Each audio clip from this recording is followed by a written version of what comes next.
में यीशु मसीह की खास सेविकाएं को हम देखेंगे, जहां वह चेलों के पैर धोता है। यूहन्ना 13:1-7 में हम देखते हैं कि प्रभु यीशु मसीह चेलों के पैर धोता है और चाहता है यह सिखाना कि दूसरों की सेवा करना ही अगुवे होने की बुनियाद है। जैसे उसने किया वैसे हमें भी करना चाहिए। पर यीशु मसीह यहाँ एक और बात खास बताना चाहता है, जिसे हम पतरस के साथ बातचीत में देखते हैं। वचन 6-10 में जब पतरस संकोच जताता है तो यीशु कहता है वचन 7 में कि जो मैं करता हूं तू अब नहीं जानता, परंतु इसके बाद समझेगा। और फिर आगे पतरस ने उससे कहा, तू मेरे पांव कभी ना धोने पाएगा।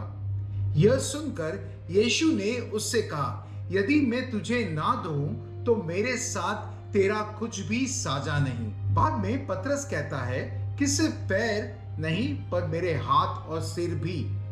इस पर यीशु उसको उत्तर देता है वचन 10 में, जो नहा चुका है उसे पांव के सिवा और कुछ धोने का प्रयोजन नहीं, परंतु वह बिल्कुल शुद्ध है और तुम शुद्ध हो।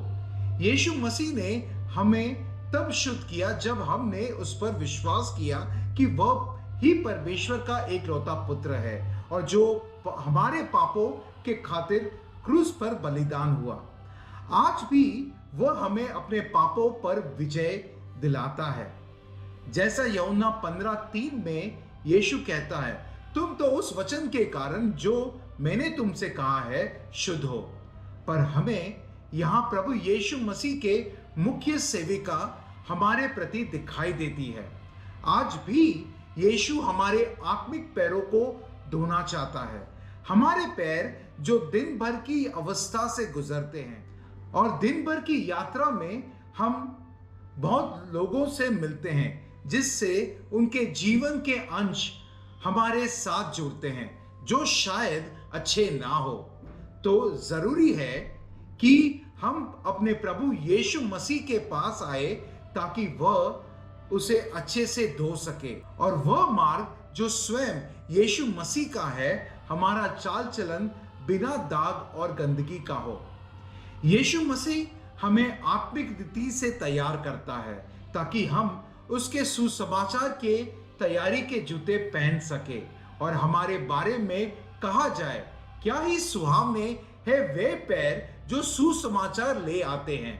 अगर आप प्रभु यीशु मसीह की सेविकाएं में हो, यानी आप अगुवे हो या किसी को शिष्य बनाते हो, जैसे यीशु मसीह जानता था कि पतरस और अन्य शिष्य भी लोगों की अगुवाई करेंगे, तो जरूरी है आप अपने प्रार्थना का समय यीशु मसीह के साथ बिताए ताकि वह आपके आत्मिक पैरों को धोए और आपको तैयार करे उसके मार्ग में सही और असरदार रीति से चलने के लिए। आमीन।